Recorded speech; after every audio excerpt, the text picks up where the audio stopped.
নারায়ণপুর গ্রামের জমিদার রমেনবাবুর দুঃখের কোনো শেষ ছিল না। তার দুটি ছেলে, দুজনেই ছিল প্রচণ্ড অলস। ছেলে দুটি সারাদিন শুধু ঘুমিয়েই কাটাতো। নিজের ঘর সংসারের প্রতি তাদের সামান্য কোনো মনোযোগ ছিল না।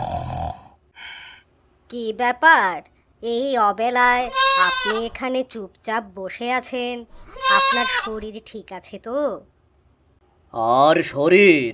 আমার শরীরের কথা কে চিন্তা করে শুনি? কেন কেন এমন কথা বলছেন? চিন্তায় আমার রাতের বেলা ঘুম আসে না গিন্নি।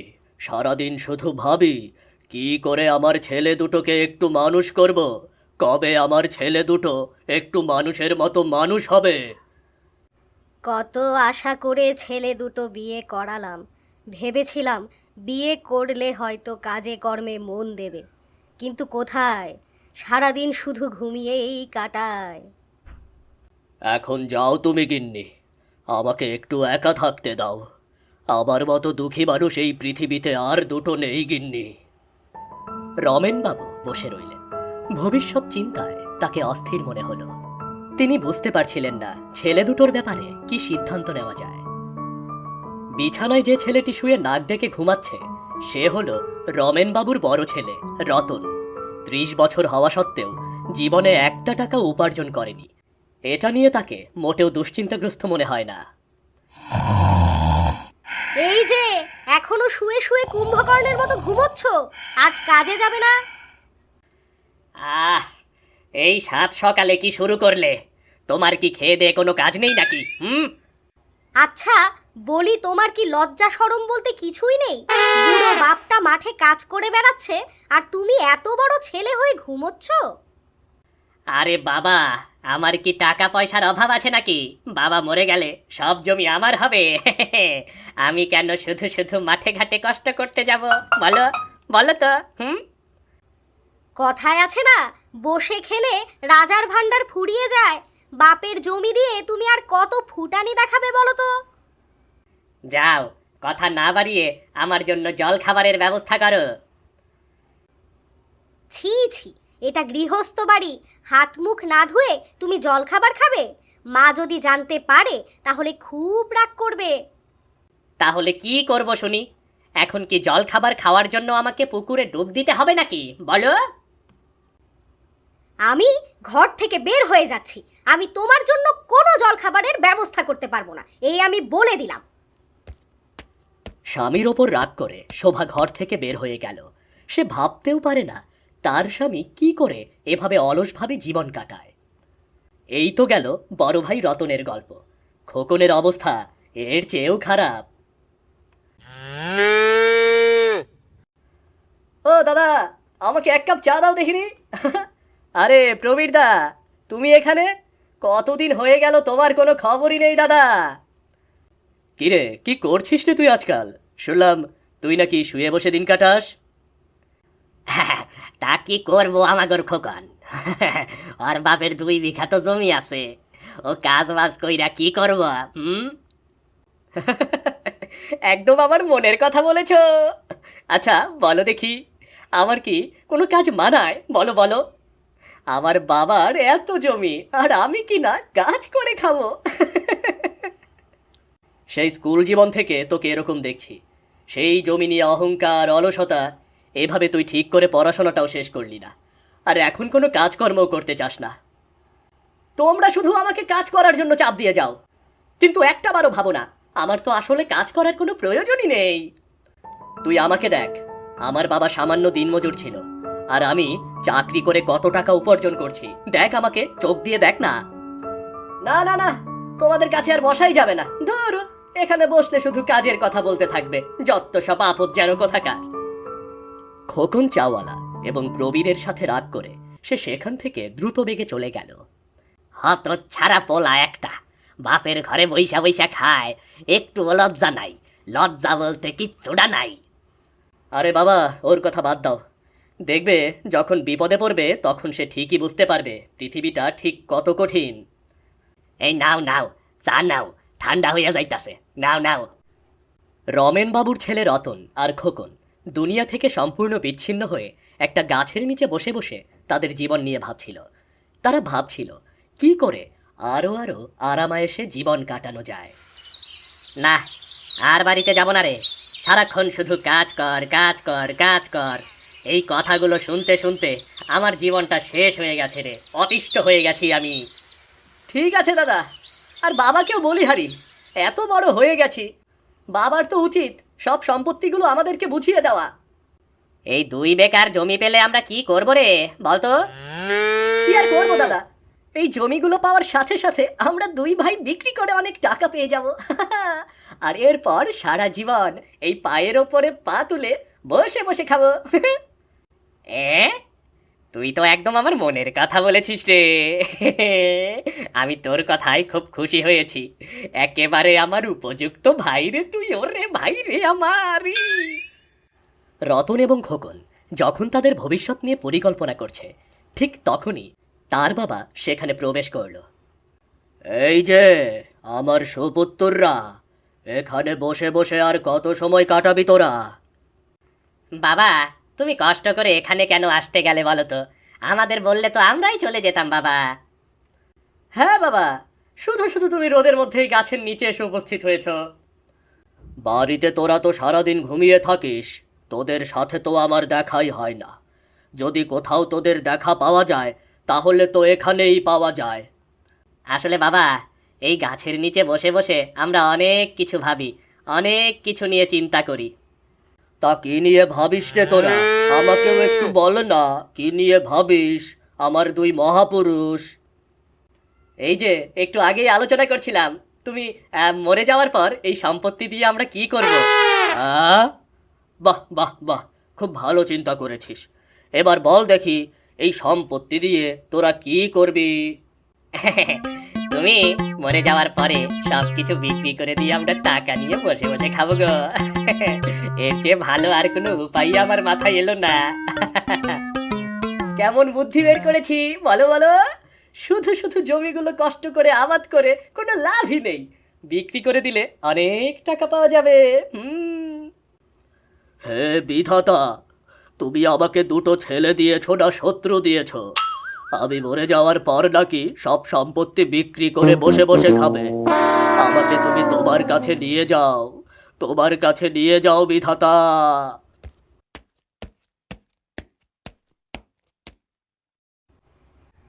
এই যে লাট সাহেব, এতক্ষণে তোমার বাড়িতে ফেরার সময় হলো তাই না? আমাকে এমন খোঁচা দিয়ে কথা বলছো কেন? আমি না তোমার স্বামী হই, এত খোঁচা দাও কেন তুমি? আজ কদিন ধরে স্নান করো না, সে খেয়াল কি তোমার আছে? তোমার গায়ের কাছ দিয়ে যাওয়া যায় না। কি বাজে গন্ধ! গায়ের কাছ দিয়ে যাওয়া না গেলে যাওয়ার কোনো দরকারই নেই, তবুও বারবার আমাকে স্নানের কথা বলবে না।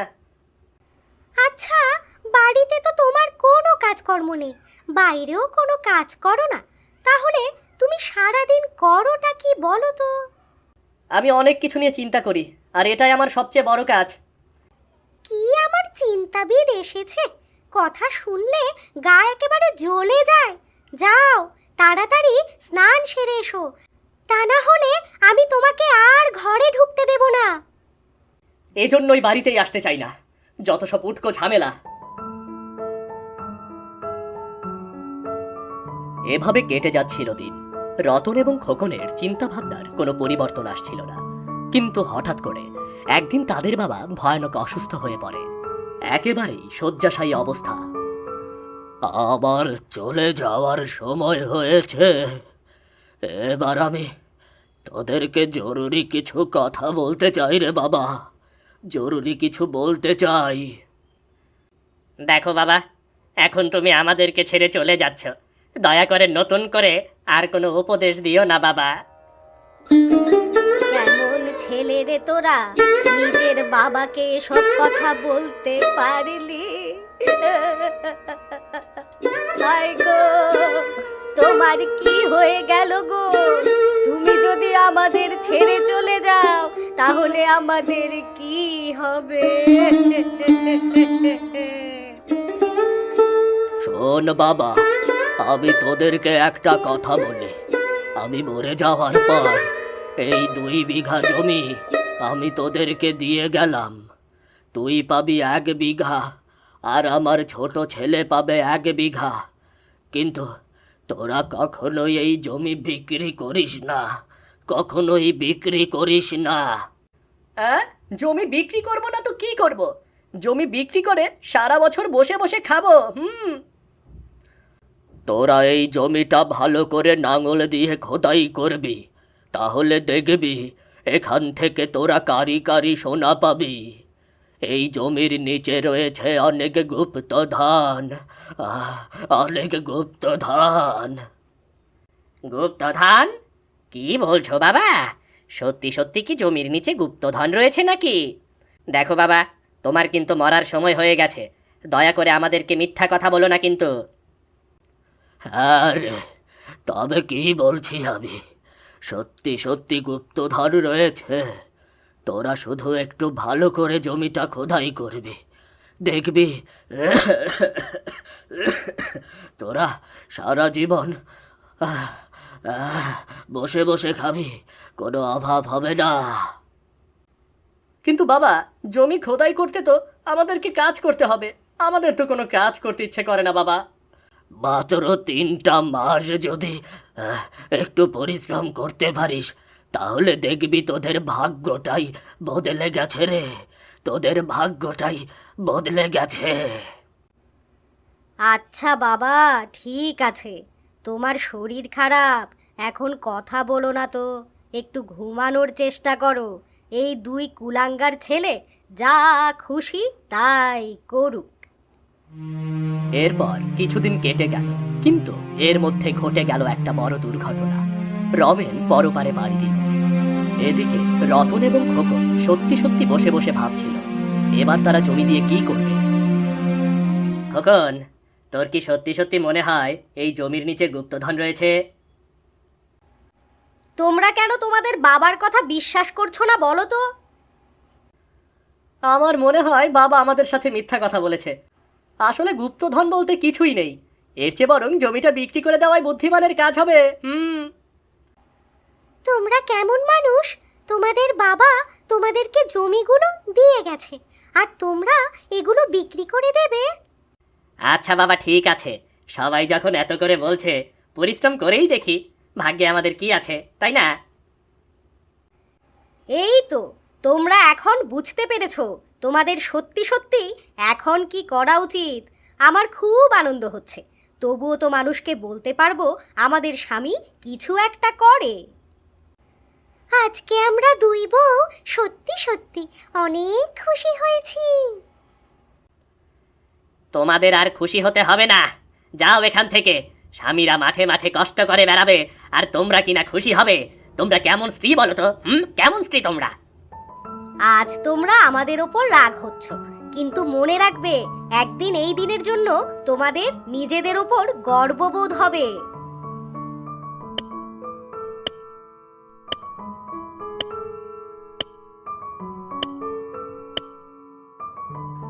আজ সূর্য কোন দিকে উঠেছে?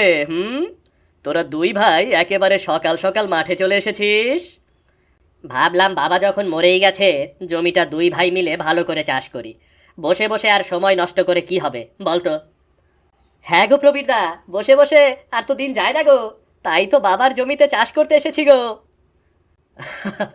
বললে হয়তো তোরা বিশ্বাস করবি না, আমি সত্যি সত্যি তোদের এই উন্নতিতে খুশি হয়েছি রে। এবার মনোযোগ দিয়ে কাজ কর, কেমন? এরপর প্রবীর সেখান থেকে চলে গেল, আর এদিকে খোকন আর রতন প্রচণ্ড রেগে গেল, আর ইচ্ছে মতো প্রবীরকে গালিগালাজ করতে লাগলো। হতভাগার কথা শুনলে রাগে একেবারে গা জ্বলে যায় আমার। উনি নাকি খুব খুশি হয়েছে। থাক দাদা, এখন কিছু বলার দরকার নেই। একবার যদি জানতে পারে এই মাটির নিচে গুপ্তধন রয়েছে, তাহলে কিন্তু এগুলো উঠিয়ে নিয়ে যাবে। দেখবি, দেখতে দেখতে 3 মাস সময় চলে যাবে, এরপর এদিকে আর পথ মারাবো না। ভালো করে কাজ শেষ করি, তা না হলে বাড়িতে ফিরতে ফিরতে আবার দেরি হয়ে যাবে গো। ভালো করে কাজ শেষ করতে হবে আমাদের।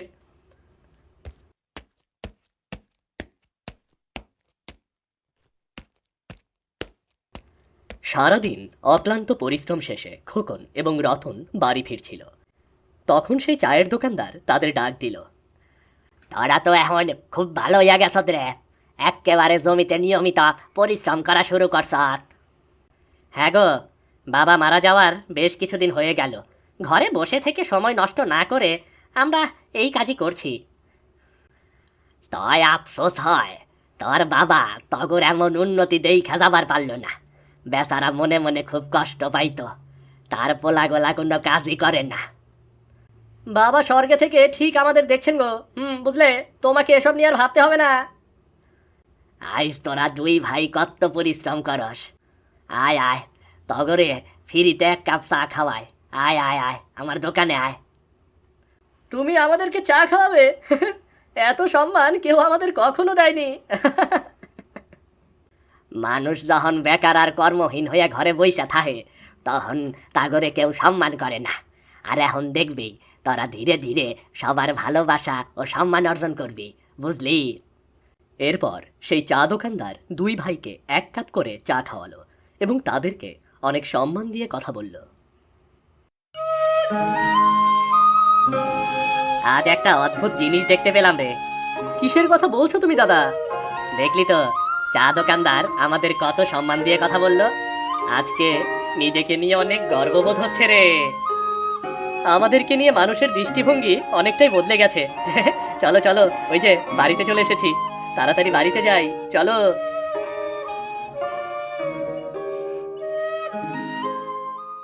আমাদের স্বামীরা কত পরিশ্রম করে বাড়িতে ফিরছে, ওদেরকে ভালো মন্দ খাওয়াতে হবে।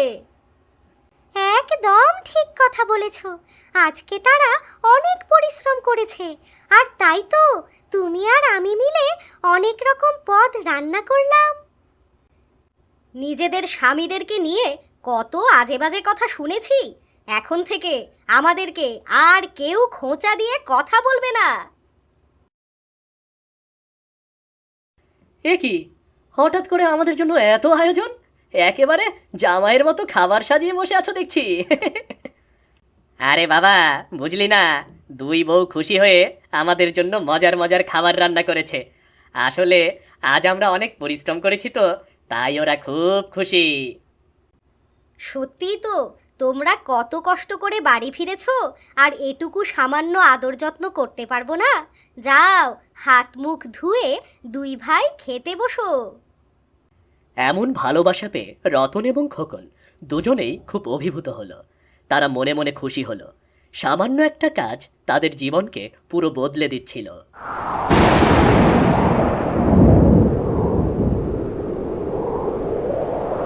এরপর দেখতে দেখতে প্রায় 3 মাস কেটে গেল। রতন এবং খোকন কোনো আশার দেখা পাচ্ছিল না। তারা মনে মনে ভাবল, সত্যি সত্যি তাদের বাবা এখানে গুপ্তধন রেখে গেছেন তো, নাকি শুধু শুধু মিথ্যা কথা বলেছে। কি করি বলতো? এই, সত্যি সত্যি কি এখানে গুপ্তধন আছে নাকি, নাকি আমরা শুধু শুধু পণ্ডশ্রম করে যাচ্ছি? 3 মাস হয়ে গেল, এখনো তো কিছুই পেলাম না। গুপ্তধন কোথায় থাকতে পারে বলো তো? চল, আমরা দুই ভাই গিয়ে মাকে গিয়ে ধরি। আর মা আমাদের কাছে কোনো কিছু লুকিয়ে যাচ্ছে রে। একদম ঠিক কথা বলেছ। বাবা যদি আমাদেরকে নিয়ে কোনো চালাকিও করে, তাহলে এ ব্যাপারে অবশ্যই মা জানবে।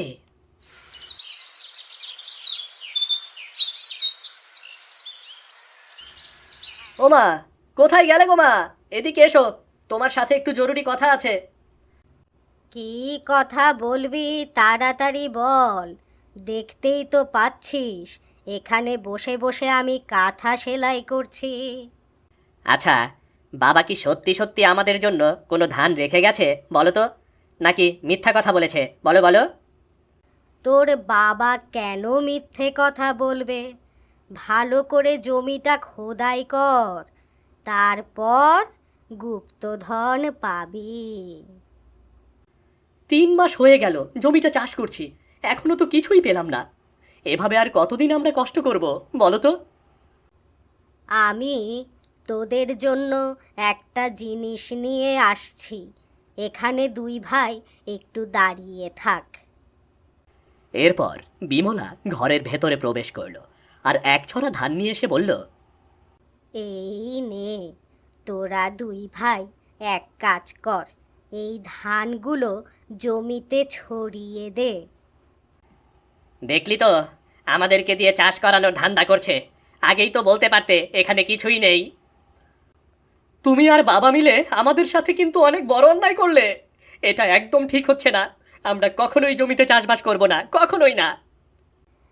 আরে বাবা, এত যখন পরিশ্রম করেছিস, আর একটা কথা মায়ের শোন, এই জমিতে ধানগুলো ছড়িয়ে দে। দেখবি কিছুদিনের মধ্যেই গুপ্তধন হাতে চলে আসবে। আচ্ছা বাবা, ঠিক আছে। এমনিতে বৃষ্টিতে জমির মাটি আগলা হয়েছে, একবার ধানগুলা ছড়িয়েই দেখি। প্রায় আরো 1 মাস কেটে গেছে। রতন এবং খোকন জমিতে বীজগুলো বপন করে দিয়েছিল, আর এখন সোনার ধানে তাদের ধান ক্ষেত ভরে গেছে। দেখলি আমাদের জমিতে কত ধান হয়েছে? এরকম ধান এ গ্রামে আর কখনো দেখিনি। আমাদেরকে নিয়ে গ্রামের মানুষ খুব আলোচনা করেছে, বুঝলি। সবাই বলছে আমরা নাকি সোনার ফসল ঘরে এনেছি। এবার বুঝতে পারলাম আসল ঘটনা। আসলে বাবা আমাদের গুপ্তধনের কথা বলেছিল ঠিকই, সেটা কিন্তু এই সোনার ফসল ছিল রে। বাবা আমাদেরকে এই জমিটা এভাবে খোদাই কেন করতে বলেছে বলো তো দাদা? এটা তো আমার মাথায় কিছুতেই ঢুকছে না। বাবা বাবা আমাদেরকে জমিগুলো খোদাই করতে বলেছিল, যাতে করে জমিটা যেন ভালো করে তৈরি হয়ে যায়। যখন জমিটা সুন্দর করে তৈরি করা গেছে, তখন বীজ বপনের সাথে সাথে ফসলে ভরে গেছে রে। বাবা তো সত্যিই খুব বুদ্ধিমান। এটা কোনো সাধারণ ফসল নয়, এর দাম গুপ্তধনের চাইতেও অনেক বেশি হবে রে। কয়েকদিন পর রতন এবং খোকন সেই ধানগুলো বিক্রি করল। বিক্রি করে তারা অনেক টাকা পেল। এবার তারা বুঝতে পারল অলসভাবে ঘরে বসে থেকে তারা কত বড় ভুল করেছে এতদিন। এরপর থেকে তারা আর কোনোদিন পিছু ফিরে তাকায়নি। এরপর অত্যন্ত পরিশ্রমের মাধ্যমে তারা নিজেদের ভাগ্যটাই বদলে দিয়েছিল। তো বন্ধুরা, গল্পটা তো দেখলে। এখন বলো দেখি, এই গল্প থেকে তোমরা কি শিক্ষা পেলে? আর ভাবো তো, যদি তোমরা রমেদের ছেলেদের জায়গায় থাকতে, তাহলে কি করতে?